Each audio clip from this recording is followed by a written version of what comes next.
Thanks, Shupi. Thanks very much for the warm introduction. Good afternoon to members of the media.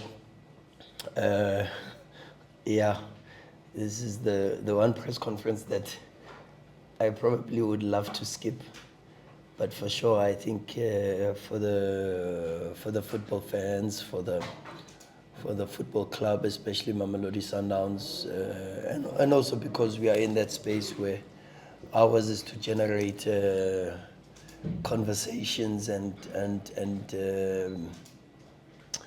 lead in relation to what football is about in this country. I think it's important. So yeah, exciting week, exciting preparations, and we're looking forward to playing against a very good Orlando Pirates side. Can we get a show of hands? Questions from the floor? TT, and who's next? We'll go after TT. Anyone else? Now you can set up while you're getting the hands. We're trying to buy time. What's your birthday? No. The brother. It's the brother. TT, then I remember there's a birthday. So if you can allow me to take it a little bit back. Sure. So it will be yourself, Mazola, then Chet. Yes. Or just buying time for another to set up. But you can watch Coach, congratulations on your win away. Sure, thanks to you. Champions League. I mean, you went and gave them a 4-0 away. If you can just take us back into that, looking into the match that you played, Champions League, scoring so many goals, and the pressure that comes with playing two matches back to back with Soweto teams, one being the league and one being the MTN 8. How do you then put focus on each one of these, looking at the cramped space that you have?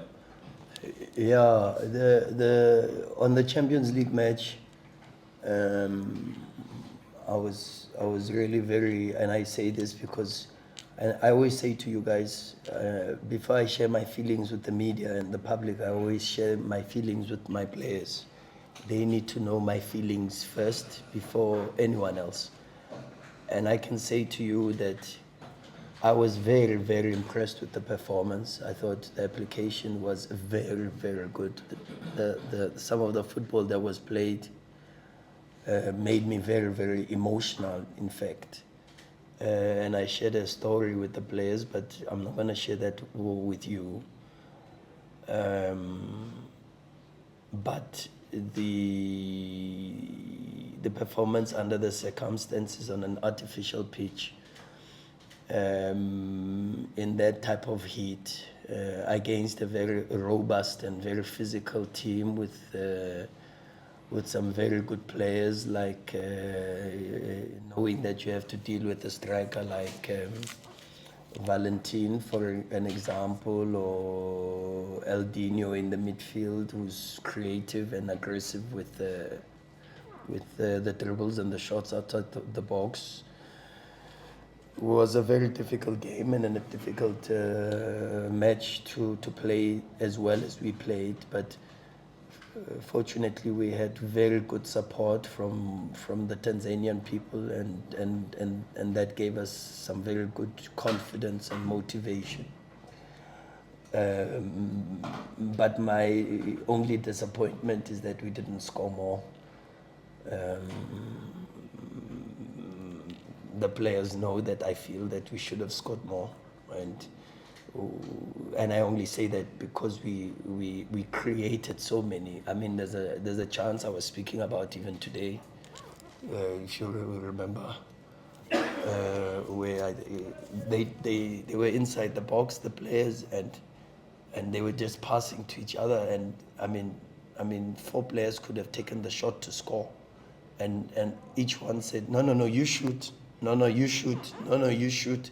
And we overpassed, and eventually the chance was gone. So that was my only disappointment, but very proud of this group of players, very proud of their mentality, and it leads me to how do we prepare for these games? I don't have a lot of work to do, to tell you the truth, except to make sure that psychologically they understand the meaning of what it means to play the next fixture. And then rely on their experience, because I am fortunate enough that I've got some very, very good human beings who happen to be very good football players, and who happen to be very experienced in understanding how to tackle a difficult program. And the most important thing is to play well every single match, but take it one game at a time. But that also means prepare well and train well, and make sure that you give your best every single day at training. At Sundowns, unfortunately, you can't afford a day off, So this is the mentality that the group possesses, and this is the mentality that the group demonstrates. And to be honest with you, that has very little to do with me. The congestion? Yeah, no, it's one game at a time. They are tough games, but our mentality is the next one is the most important one. Sure, Mazwala. Just your opinion on your opposition on Wednesday. How much do you think they, altered the way they play, or they improved since you last played? And I think there was a lot of fixtures between the two teams last season. Do you also feel maybe you have an edge of some sort, given there were thin margins in some matches, and perhaps a dominant performance from Sundowns and others? Yeah. It's a good question, Mazola. I think first is there's been big coaching improvement, and you can see it with the team. There's clarity in some of the organizational forms. That is supported by when you look at the numbers and the form in relation to how they've started. They've played 9 matches. They've won 6 with 2 losses and 1 draw. They've scored 18 goals, with Zakele Lepasa scoring 10 of those, and then, of course, moving into that space of being the first Pirates player to score 10 goals as quickly as he has. And they've conceded 6. But that's not just the data that's the most important, because that's the data that profiles their form.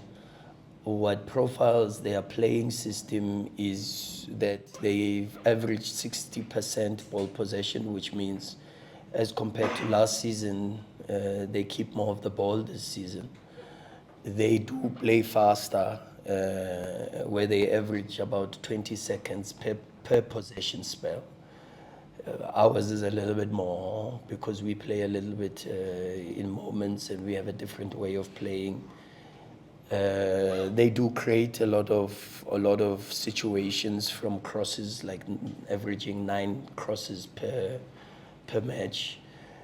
They create about 13 chances per match, and they've got an XG of 1.7 per match. And so already you can profile and see where the team is from an offensive perspective. So for sure, there's been big improvements, and we know that we will be playing against a very, very good team, where a lot of detail, small details will make the difference. Coach, easy for me to see times. You obviously Sure, had, Lawrence. six wins in the league. It's quite dominant already, but a win at Orlando Stadium, probably, if not the hardest game of the season, will it stamp a psychological marker on the rest of the league to say it's game over? No. For 2 reasons. One, this is football. and football in its nature is an extremely unpredictable sport. And two, it's too early in the season.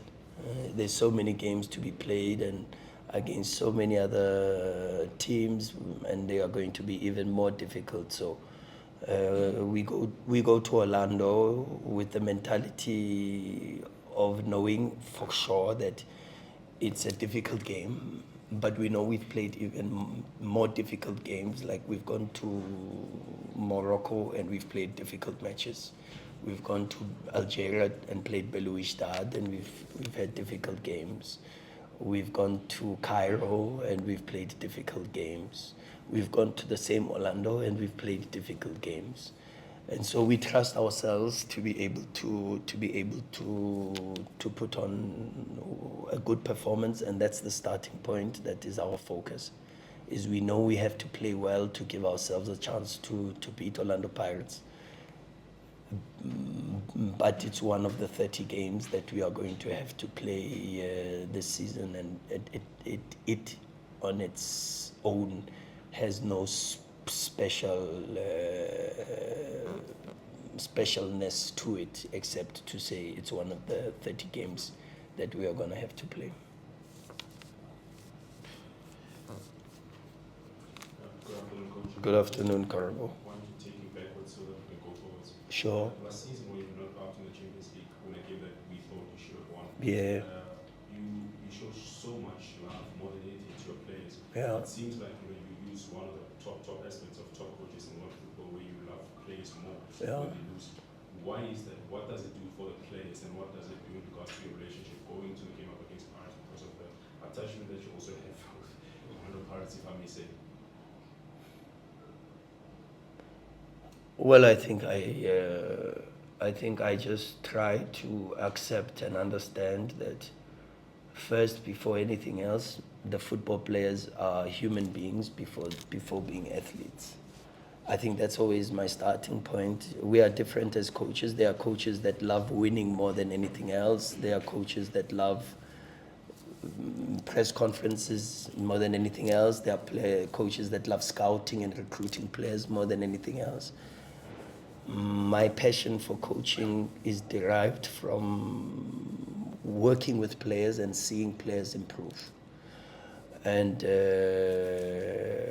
part to that is also establishing a very authentic and genuine emotional attachment, where I try to be available for the players even beyond the football field. But at the same time, it's not so easy, because I deal with different human beings, and I deal with top football players who also all want to play and know that they are good enough to be playing. And but for sure, in our relationships, they also trust and respect me and my position as the coach, but they also understand that it goes beyond just player coach. We've also got a brotherhood and a family bond, because for me it goes beyond coaching. It goes beyond football. We are only football coaches or football players for 2 hours, 3 hours per day. For the rest of the 24 hours, we are reintegrated into society. And then the biggest question is, what type of people are we in society? What type of influence do we have within society? And I try by all means to be the type of person that they would love to have as their coach, but also to love to have as their friend, even in many more years to come. And that's my way of working. What is also very evident is that true and genuine friends are also not afraid to tell each other the truth. And they are also not afraid to tell each other things that they may not want to hear. And this is the basis of my relationship with the players. They know how honest we have to be with each other. But also the one big benefit is how much I learn from them. I learn so much from the Sundowns players. They are human qualities. I must tell you, I every single day I look forward to coming to work because I look forward to seeing a Musa, for an example. And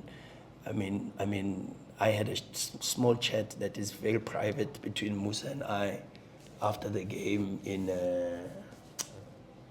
Tanzania now, after an incredible performance, and it had nothing to do with football.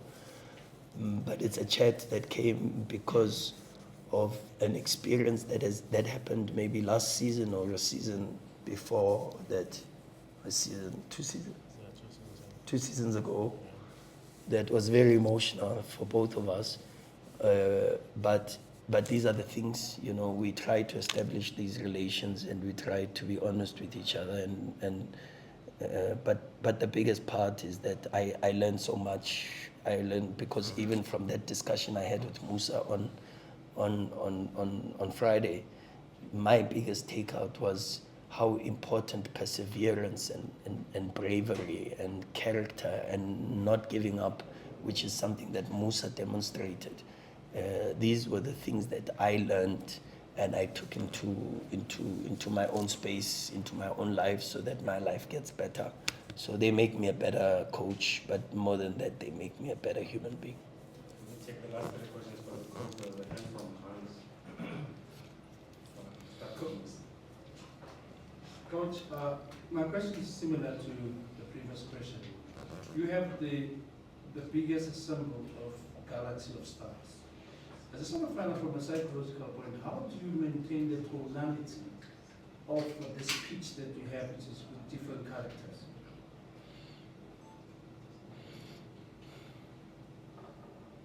I just happen to coach good human beings. I think that's the only way I can put it. I just think they are good human beings and they're a pleasure to work with. I am very demanding. I am very relentless. I put a lot of pressure. I am very obsessive. But they deal with me. And they deal with me because they are good people. And I can only answer your question by giving that statement of saying I'm just privileged to be in a position where I work with very good human beings. Coach, have you been pleasantly surprised by Lucas Rabelo, the way he has acclimatized to our football, and also, just fill us in as to what makes this guy tick? Am I pleasantly surprised? No, because there was a lot of work done behind the scenes from the scouting department, the data department, Ryan Hunt, Fleming Berg with the sporting director. There was a lot of work done there. There was a lot of work done in the office by Yogesh Singh, who had to travel even to Brazil, and so the club made a very extensive efforts to do that. I spent a lot of time watching Lucas, and I watched Lucas play in a different position to what he is playing now. But I was very clear from day one when he arrived, even to the players, they will tell you, of some of the qualities that I had identified from Lucas that I felt that the team needed. And then there were also some areas that he has had to improve and work on to be able to fit within the model. What I can say to you is that he has worked very, very hard to gain the trust of his teammates, because I get the feeling when he plays and at training and in around the premises and in the facility that his teammates trust him. And that thing is very, very important for a player arriving within the group.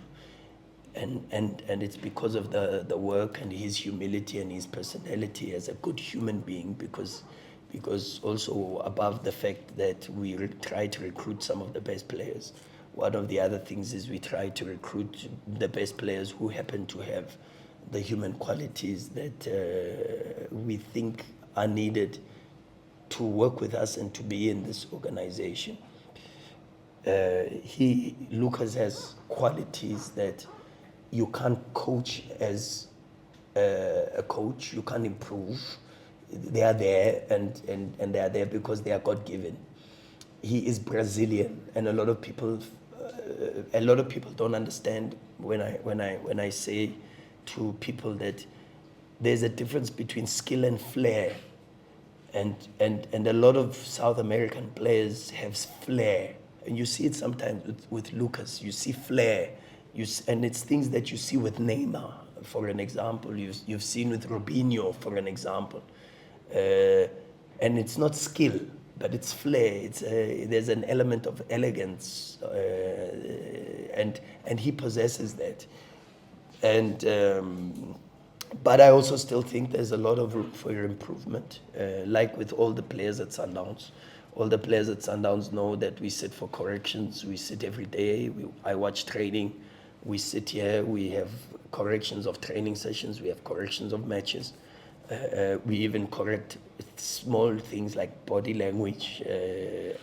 It's crazy, but that's the space we operate in. We are in that space, and I think there's still more for Lucas. Just like I think there's still more from Lesiba Mkuu. A lot of people, when we signed Lesiba, said Lesiba is not Sundowns material. But Lesiba has gone on to show that he has the qualities, and we've done extensive work also. Mendieta is improving and getting there, and he will also come into that space.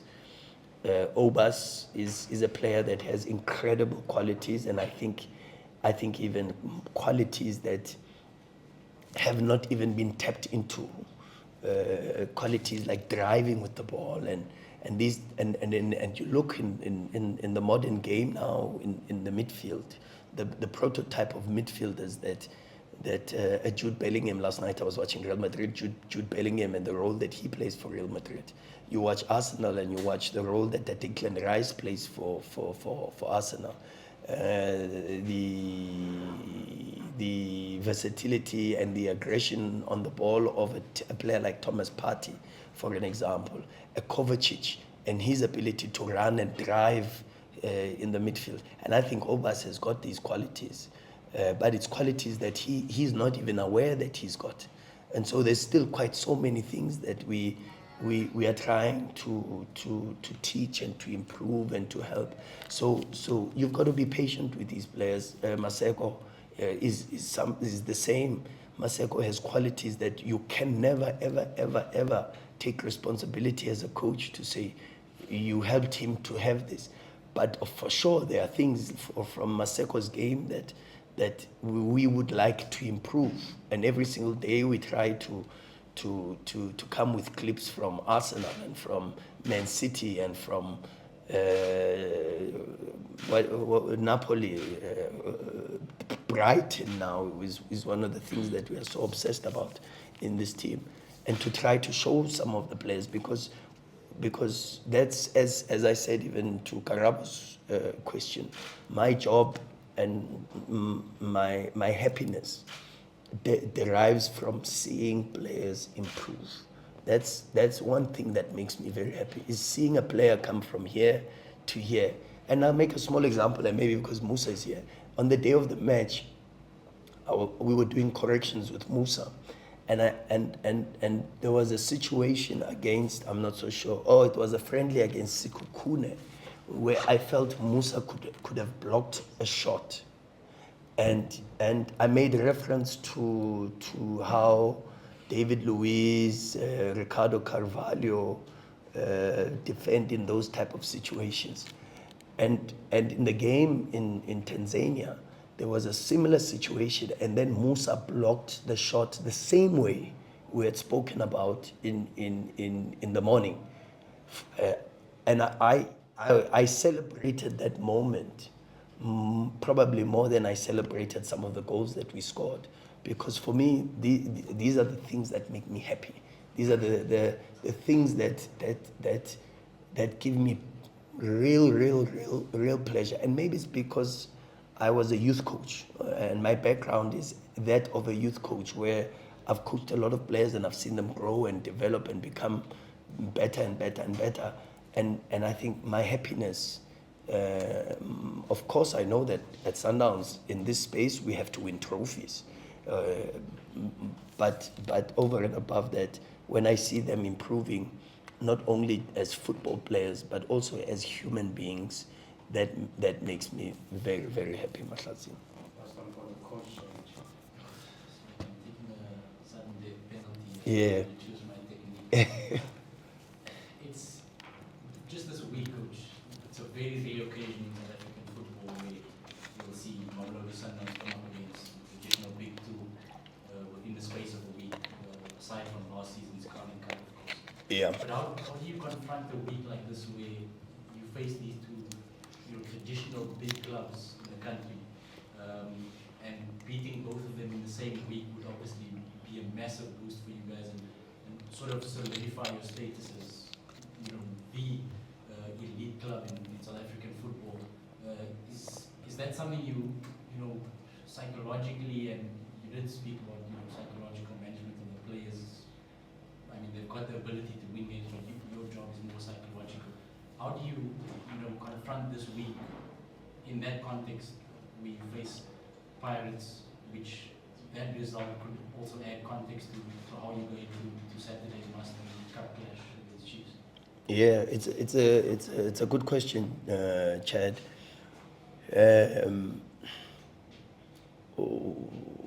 My answer to that is maybe two-pronged. One is to say, as I said earlier, we approach every single game one game at a time. So for us, we are not even. And I shouldn't say this because I'm not really being 100% honest, because I said to the players already that I've started watching Chiefs. I said to them this morning, and I confessed to them, because of how tight the schedule is. So because I feel some of the homework with Pirates, 7 games, 6, 7 games now is done. Now is to move a little bit to that, but I can't shift my focus from that. I've got to go 100% with the players into the next one. And so the next one is the most important one. It needs all our energies, all our focus, and everything that we have is galvanized towards Wednesday's game. And there are no thoughts about what will happen on Saturday. But what it is that it is a very good test for us. This week is a very good test for us, where we anticipate that as we get on with the season, we will get into a space where we have to play semi-finals, quarterfinals, finals, league title deciders in the same week, and matches that are of consequence in the business end of the season. And you've seen this with some of the biggest teams in Europe. You've seen how a Man City has had to play a championship decider while also having to prepare for a semi-final against Real Madrid, or preparing for the final against Inter Milan.